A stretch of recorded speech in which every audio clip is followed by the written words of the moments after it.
नमस्कार नीमच में हूं अभिषेक शर्मा और आप देख रहे हैं वॉइस ऑफ एमपी न्यूज़। इस वक्त हम खड़े हैं वॉइस ऑफ एमपी के न्यूज़ रूम में।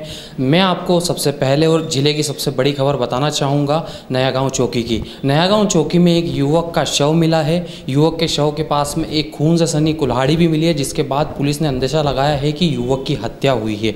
इसके अलावा मैं प्रदेश और जिला लेवल की खबरों के लिए बात करना चाहूँगा एडिटर नवीन पाटीदार से कि उनके पास किस तरह की और कौन सी सबसे बड़ी खबरें हैं। नमस्कार नवीन जी, कौन सी खबरें अभी वर्तमान में बड़ी है प्रदेश लेवल की या फिर जिला लेवल की? नमस्कार अभिषेक जी, सभी से पहले तो सभी दर्शकों को हमारे इस बुलेटिन में आप सभी जो देख रहे हैं उनको स्वागत है। और आपको मैं कहूँ कि वॉइस ऑफ एमपी जो है अब नए तरीके से आपको रोज़ एक बुलेटिन के जरिए हमारे डेस्क पर किस तरह की अपडेट जो है लगातार होती है और किस तरह हमारे डेस्क पर काम किया जाता है हम आपको बताएंगे कि हर डेस्क पर हमारा वीडियो डेस्क अलग है और सोशल मीडिया और जहाँ से वायरल होता है और जहाँ से खबरें लिखित हमारी वेबसाइट और ऐप पर डलती है वो डेस्क अलग है। जहाँ किस तरह की अपडेट आपके पास आती है ये हम लगातार आपको जो हमारे इस बुलेटिन के जरिए बताएंगे। अगर अब हम खबर की बात करें तो एक बड़ी खबर हमारा मध्य प्रदेश से है, जहाँ पर मध्य प्रदेश में एक बार फिर सियासत तेज हो चुकी है, क्योंकि एक ऑडियो जो है अभी शिवराज सिंह चौहान का वायरल हुआ है। उसमें उन्होंने उस ऑडियो के बाद जो है पार्टी के दोनों ही कांग्रेस और बीजेपी के नेताओं ने हमला बोलना शुरू कर दिया है। दिग्विजय सिंह से लेकर पार्टी के तमाम बड़े दिग्गज नेता कांग्रेस के जो है वो लगातार इस बयान के बाद जो ऑडियो वायरल हुआ है इसके जरिए जो है उपचुनाव होने तो एक मुद्दा बनाने में लगे हुए हैं। और इस ऑडियो के जरिए जो कहीं न कहीं के उपचुनाव में जो सीटों पर असर पड़े और वो इस ऑडियो के जरिए कहीं न कहीं जो है लगातार हमला का बीजेपी पे बोल रहे हैं। ये सबसे बड़ी खबर थी, जिसके बाद जो है शिवराज सिंह चौहान ने भी इस ऑडियो को कबूल किया और उन्होंने लिखा है कि पापियों का विनाश तो पुण्य का काम है और हमारा धर्म तो यही कहता है। ये उन्होंने अपने ट्वीट पे लिखा है। इसके साथ ही और खबर मैं आपको बताना चाहूँगा कि एक खबर रामपुरा से है, जहाँ नीमच जिले के जहाँ पिछले साल जो है गांधी सागर के पानी ने तांडव मचाया था और कई गांव और कई परिवार जो है इस तांडव में जो है बह कर चले गए थे और पूरा गांव के गांव डूब गए थे। कई पशुओं की इसमें मौत हुई थी, जिसके बाद जो है यहाँ रिंगवाल टूटने के बाद जो है अब आज जो कलेक्टर और विधायक अनिरुद्ध माधव मारू ने निरीक्षण किया और वहाँ के जायज़ा लिया, क्योंकि आने वाला समय जो है फिर बारिश का है, कहीं इस तरह के तांडव फिर एक बार न मच जाए। ये एक बड़ी खबर थी। इसके साथ ही एक खंडवा से खबर है, जहाँ पर नर्मदा किनारे अवैध रेत उत्खनन का काम जो है पिछले कई समय से चल रहा है, जिसे लेकर वहाँ के स्थानीय लोगों में भारी आक्रोश है। वहाँ के जो समाजसेवी लोग हैं उन्होंने कहा है कि अगर ये अवैध उत्खनन बंद नहीं होता है तो कहीं न कहीं हम आंदोलन करेंगे। इसके साथ ही एक और खबर हमारा मंदसौर से है, जहाँ पर मंदसौर में कोरोना के आंकड़े तो नहीं बढ़ रहे हैं, लेकिन ये अच्छी खबर वहाँ से ये आई है कि वहाँ पर टूनेट मशीन जो है आज आई है, जिसका उद्घाटन जिला कलेक्टर मनोज पुष्प और विधायक यशपाल सिंह सिसोदिया के साथ सांसद ने किया है। ये अच्छी खबर मंदसौर से है कि वहाँ पर जो है कोरोना की जांच की जाएगी। टूनेट मशीन जो है आज वहाँ पर लग चुकी है। साथ ही एक खबर और हमारे पास देवास से है, जहाँ पर एक युवक ने अपने आप को गोली मार ली है और उस युवक को इंदौर रेफ़र किया गया था, जहाँ पर बताया जा रहा है कि अभी वो वहाँ पर भर्ती है, लेकिन उसकी हालत बड़ी नाजुक है। ये जो तमाम बड़ी खबरें मैंने आपको बताई है जो हमारे डेस्क पे आई है, और भी कई खबरों के लिए आप हमारे वॉइस एमपी बने रह सकते हैं और लगातार देख सकते हैं कि किस तरह जो वॉइस एमपी आपको लगातार खबरें देता है। धन्यवाद नवीन जी। तो ये थे नवीन पाटीदार एडिटर, जिन्होंने बताया कि जिन्होंने 4 बड़ी खबरें बताई है, जिसमें पहली खबर नीमच जिला कलेक्टर और एसपी रामपुरा रिंगवाल पे पहुंचे थे, जहां पे पिछली बार भी बारिश के पानी ने तांडव किया था और वहां की जनता को काफ़ी हद तक बहुत परेशानी आई थी। जिसके बाद हम बात करना चाहेंगे एंकर दिव्या अठवाल से। इनसे पूछते हैं कि आज इनके डेस्क पर कौन सी सबसे बड़ी खबर है। जी नमस्कार दिव्या, बताएं कौन सी बड़ी खबरें आपके पास हैं यहाँ?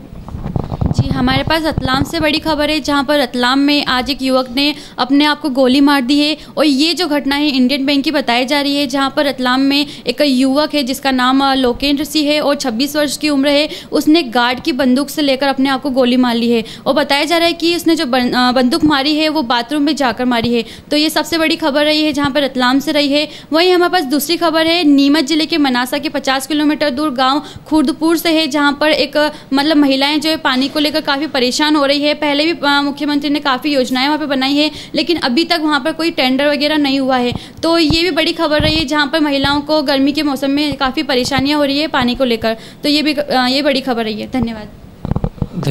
धन्यवाद दिव्या। दिव्या ने बताया कि पहली खबर तो जो उन्होंने नीमच ज़िले से ही बताई है कि महिलाओं को पानी को लेकर काफ़ी परेशानियों का सामना करना पड़ रहा है, और दूसरी खबर जो दिव्या ने बताई है वो है रतलाम ज़िले से कि एक युवक ने गार्ड की बंदूक लेकर खुद को ही गोली मार ली है। तीसरी खबर के लिए हम बात करना चाहेंगे वॉइस ऑफ एमपी के वीडियो एडिटर शादाब शिकारी से। शादाब जी, बताइए कौन सी बड़ी खबर आपके पास आज? नमस्कार अभिषेक जी। मैं आपको एक बड़ी खबर बताना चाहूँगा नीमच ज़िले से। नीमच ज़िले में जो है 10 लोग कोरोना से जंग जीतकर अपने घर लौटे हैं। नीमच ज़िले में जिस तरह से तेज़ी से कोरोना के मामले बढ़ रहे थे वे उसी तरह से घट भी रहे हैं। आज महज जो है अभी तक 242 जो लोग हैं वो स्वस्थ होकर अपने घर लौट चुके हैं, जो कि अब संख्या 109 बची है। महज जो कोरोना के पॉजिटिव मामले हैं वो 109 एक्टिव केस बचे हैं, जहाँ इन 10 लोगों को जो है नीमच सिटी स्थित कस्तूरबा भवन और बालिका छात्रावास से छोड़ा गया है, जहां पर सभी प्रशासनिक अधिकारियों ने इनका ताली बजाकर उत्सवर्धन किया है। धन्यवाद शादाब जी। तो ये थे शादाब शिकारी। इन्होंने बताया कि नीमच ज़िले में 10 और लोगों ने कोरोना की जंग जीत ली है, जिसके बाद 242 कोरोना के लोगों ने जंग जीत ली है। उसके बाद में महज 109 केस ऐसे हैं जो कोरोना के बचे हैं। इसके बाद हम चलना चाहेंगे वॉइस ऑफ एमपी के लिखित रूम की ओर, जहां पे सभी खबरों को बारी बारी से एडिट किया जाता है, साथ ही यहीं से सभी खबरों की शेयरिंग की जाती है। इसके लिए हम बात करना चाहेंगे वॉइस ऑफ एमपी की एंकर योगिता प्लास से, जो कि हमारे साथ अभी मौजूद है। योगिता, किस तरीके की बड़ी खबरें आपके पास है और कौन सी खबरों को अभी तक आपने उठाया है या शेयर की है, तो आप थोड़ा सा बताना चाहेंगे दर्शकों को? जी नमस्कार अभिषेक। जो मेरे पास आज बड़ी खबर आई है तो पहली तो ये है कि जैसा कि हम सब जानते हैं कि इस बार मध्य प्रदेश में जो गेहूं की पैदावार जो है वो काफ़ी भारी मात्रा में हुई है और वो काफ़ी अच्छी मात्रा में हुई है, और इसका जो पूरा श्रेय है, जिसका पूरा जो क्रेडिट है वो भी हमारे मध्य प्रदेश के किसानों को जाता है, क्योंकि उनकी मेहनत और लगन की वजह से ही ये सब हुआ है। परंतु कांग्रेस और भाजपा इन दोनों पार्टीज़ ने मिलकर इसे भी अपने विधानसभा उपचुनाव का जो है एक मुद्दा बना लिया है। जी हाँ, कांग्रेस जो है वो ये दावा करती है कि जो गेहूं की पैदावार है वो उनकी सरकार में हुई है, और इधर बीजेपी का कहना है कि जो गेहूं की खरीदी है वो हमारी सरकार में हुई है। तो इसे भी बीजेपी और कांग्रेस ने मिलकर एक विधानसभा का मुद्दा बना लिया है। और साथ ही जो दूसरी खबर है वो ये है कि हाल ही में, जैसा आप सबको पता है कि पूर्व में ज्योतिरादित्य सिंधिया और उनकी माँ की जो कोरोना रिपोर्ट है वो पॉजिटिव आई थी, जिसके बाद उन्हें मैक्स हॉस्पिटल में भर्ती कराया गया था। तो एक उनके लिए अच्छी खबर है कि जो उनको तबीयत में काफ़ी सुधार है, तो 15 जून तक उनको छुट्टी दी जा सकती है। जी हाँ, तो ये भी एक अच्छी खबर है कि ज्योतिरादित्य सिंधिया और उनकी मां को 15 जून तक छुट्टी दी जा सकती है, क्योंकि उनका जो स्वास्थ्य है उसमें काफ़ी सुधार है। तो ये थी आज की बड़ी खबरें। तो ये थे एंकर योगिता प्लास, जिन्होंने बताया कि सबसे पहली खबर तो मध्य प्रदेश में गेहूं को लेकर भी बीजेपी और कांग्रेस की राजनीति शुरू हो गई है। जी हाँ, एक खबर तो इन्होंने ये बताई है। दूसरी खबर बाद में इन्होंने ये बताई है कि कांग्रेस के पूर्व में कांग्रेस के नेता रहे और वर्तमान में जो बीजेपी के बड़े नेता है ज्योतिरादित्य सिंधिया, उन्हें और उनकी मां को कोरोना वो पॉजिटिव पाए गए थे, जिसके बाद अब उनकी हालत में काफ़ी हद तक सुधार है और अब उनको जल्द ही छुट्टी दे दी जाएगी। इसके बाद हम मध्य प्रदेश में 24 विधानसभा सीटों के चुनाव को लेकर बात करना चाहेंगे वरिष्ठ पत्रकार मुस्तफ़ा हुसैन से, जो उनसे जानेंगे कि मध्य प्रदेश की सुवासरा विधानसभा चुनाव सीट के क्या हाल है और किस तरीके की राजनीति का खेल उस पर चल रहा है। नमस्कार मुस्तफ़ा जी, बताइए किस तरीके की राजनीति वर्तमान में सुवासरा विधानसभा सीट पर हो रही है? देखिए अभिषेक, सबसे ख़ास बात मैं आपको बता दूं कि मध्य प्रदेश में चुनाव की रणभेरी बज चुकी है और दोनों ही राजनीतिक दलों ने अपने जो है जमावट करना शुरू कर दी है। सबसे ख़ास बात यह है कि एक तरफ भारतीय जनता पार्टी को एक बड़ा टास्क है, क्योंकि उनको सरकार बचानी है, तो वहीं पूर्व मुख्यमंत्री कमलनाथ जो है उनको सरकार बनानी है। और जैसा कि जब उन्होंने अपने पद से इस्तीफ़ा दिया था और ये कहा था कि आज के बाद कल आएगा, तो उसी राह पे चलते दिखाई दे रहे। और अभी जो एक ख़ास बात देखने में आ रही है वो ये आ रही है कि पिछले 10 दिनों से मध्य प्रदेश में कमलनाथ और दिग्विजय सिंह बीजेपी के ख़िलाफ़ मुखर दिखाई दे रहे हैं। और कमलनाथ ने किसान आंदोलन की जो बरसी थी उस पर शिवराज सिंह चौहान सरकार को घेरा। वहीं जो है कमलनाथ ने मध्य प्रदेश में लॉकडाउन के दौरान तो बिजली के बिल है उसको माफ़ करने की मांग करी। दूसरी तरफ दिग्विजय सिंह ने आज बड़े संगीन आरोप जो है भारतीय जनता पार्टी और शिवराज सिंह चौहान पे लगाया और ये कहा है कि जो 22 विधायक गए उनके अंदर रुपए की डीलिंग हुई है। तो कुल मिलाकर के जो देखा जा रहा है वो ये कि कांग्रेस और बीजेपी दोनों ने जो है मैदान संभाल लिया है। और यदि हम अपने संसदीय क्षेत्र की बात करें तो सुवासरा में उपचुनाव होना है और वहाँ पर कांग्रेस छोड़कर जो बीजेपी में शरीक हुए हैं वो हरदीप सिंह डंग के। और डंग की यदि बात की जाए तो पिछला चुनाव उन्होंने भारतीय जनता पार्टी के राधेश्याम पाटीदार को मात्र 350 वोटों से जीता था और बड़ी करीबी टक्कर हुई थी। ये सुहासरा विधानसभा सीट के बारे में मैं आपको बता दूं कि ये पिछड़ा वर्ग के खाते में सीट मानी जाती है। ज़्यादा वोटर पिछड़ा वर्ग के हैं और यहाँ पे 2,50,621 वोटर हैं। तो जब आप इस बात का ख्याल कीजिए कि जब हरदीप सिंह डंग पिछला चुनाव जीते थे तो मात्र 350 वोटों से जीते थे। अब इस पूरे ड्रामे के बाद जब उन्होंने पार्टी छोड़ी, बीजेपी में शामिल हुए, उन पे कई तरह के आरोप लग रहे हैं और वहीं कांग्रेस पार्टी सरेआम उन पे आरोप लगा रही है। उनके खिलाफ सोशल मीडिया पर काफ़ी पोस्टें वायरल हो रही है जिसमें लेन देन की बातें कही जा रही है। तो और इस दौरान जब ये पूरा ड्रामा हुआ, वो अपने विधानसभा क्षेत्र से गायब रहे, आम लोगों को वो नहीं मिले, उनका मोबाइल 2 महीने तक बंद रहा। इस समय भी वो कोई नया नंबर इस्तेमाल कर रहे हैं जो अधिकांश लोगों के पास नहीं है। तो ऐसी कई बातें हैं जो उनके खिलाफ जाती हैं। तो जाहिर सी बात है कि जब पिछला चुनाव वो मात्र 350 वोटों से जीते थे तो इस बार का चुनाव उतना आसान नहीं कहा जा सकता या ये नहीं माना जा सकता कि वे भारतीय जनता पार्टी की तरफ से उम्मीदवार होकर आसानी से चुनाव जीत सके। बीजेपी ने ज़रूर इसमें एक ट्रम्प कार्ड खेला है, चूँकि जगदीश देवड़ा जी जो मलारगढ़ से विधायक हैं, वो उनकी पुरानी कॉन्स्टिट्यूंसी वो सीतामऊ सुहासरा विधानसभा सीट ही है और ये सीट जो है वहाँ पे उनका अच्छा खासा रसूख माना जाता है। तो बीजेपी आला कमान ने जगदीश देवड़ा जी को इस सीट का इंचार्ज बना दिया है।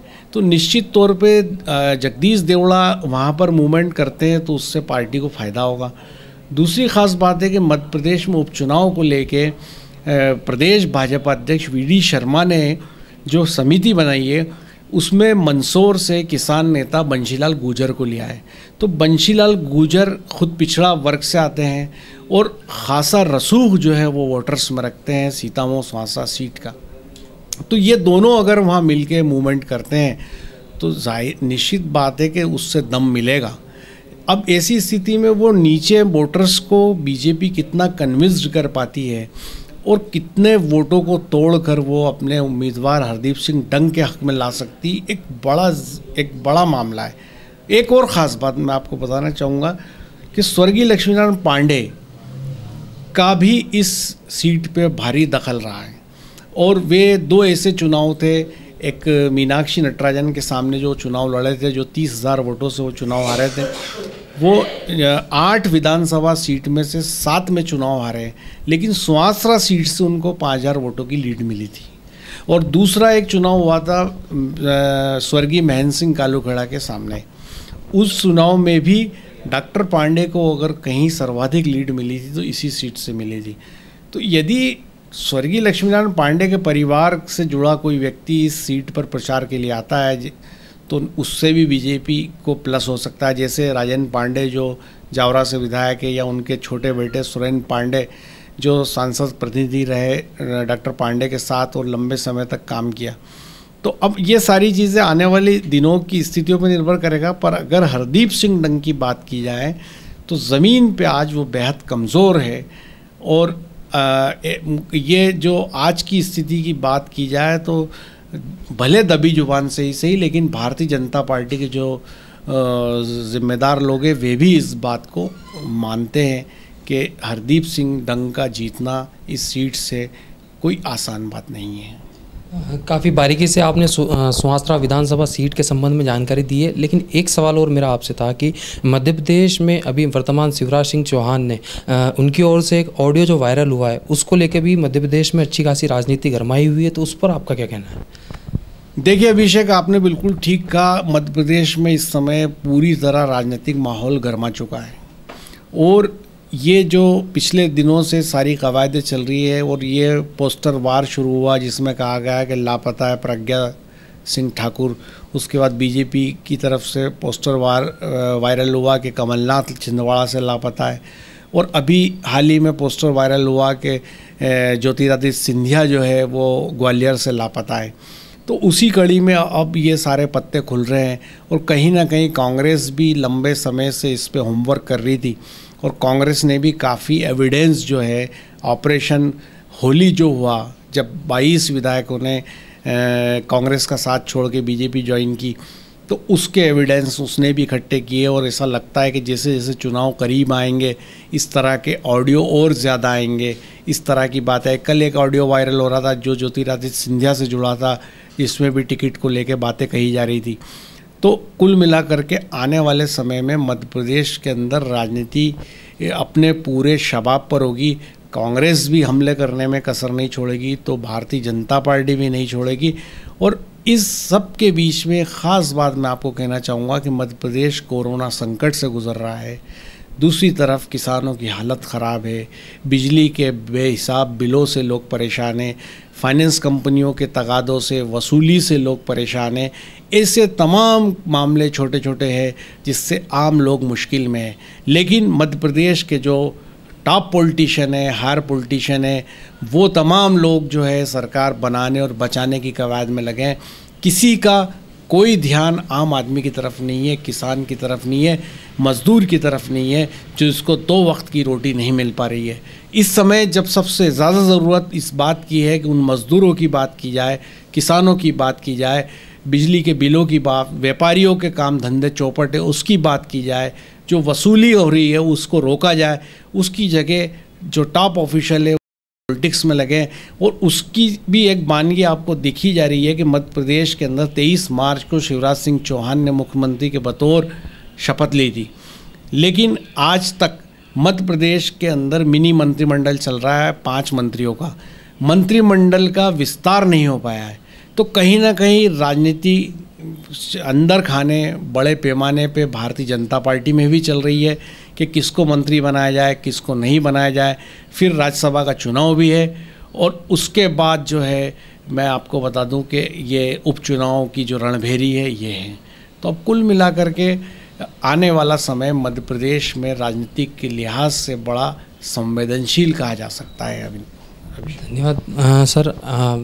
जिस तरह से वरिष्ठ पत्रकार जो है मुस्तफ़ा हुसैन जी उन्होंने बताया कि किस तरीके से मध्य प्रदेश की राजनीति एक बार फिर गर्मा रही है और भाजपा और कांग्रेस दोनों आमने सामने है। उसके बाद उन्होंने एक और ख़ास बात ये बताई कि मध्य प्रदेश में पोस्टर को लेके पोस्टर अभियान भी चला था कि एक दूसरे के लापता के पोस्टर लगाए जा रहे थे।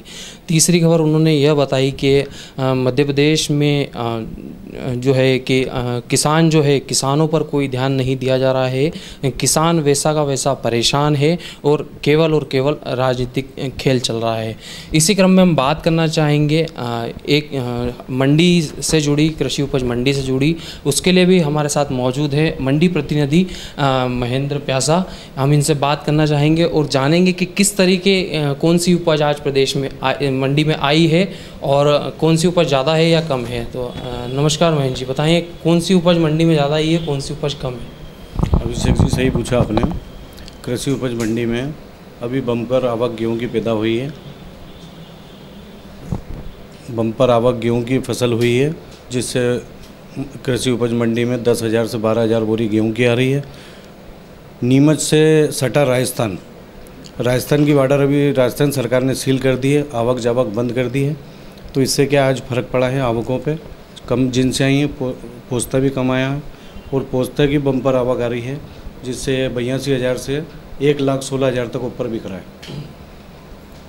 एक जानकारी और मैं महेंद्र जी चाहूँगा, जैसे कि अभी वर्तमान में बारिश हो रही है और किसान अपनी उपज लेकर मंडी में पहुंचते हैं, तो किसानों को किसी तरह की परेशानी होती है क्या मंडी में? किसी तरह की कोई दिक्कत आती है बारिश के पानी से, या उनकी उपज भीगती है, या उन्हें कहीं रखने में दिक्कत आती है उपज, इस तरह की कोई परेशानी? नहीं, ऐसी तो कोई परेशानी नहीं है। कृषि उपज में टीन शेड लगे हुए हैं, उनके नीचे किसानों का माल व्यवस्थित रहता है।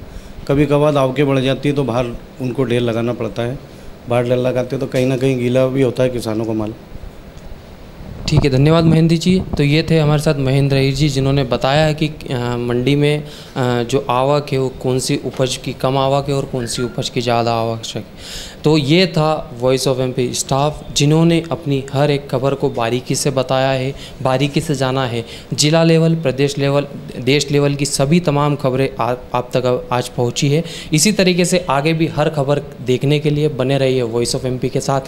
वीडियो जर्नलिस्ट पवन राव सिंधे के साथ अभिषेक शर्मा की है खास रिपोर्ट।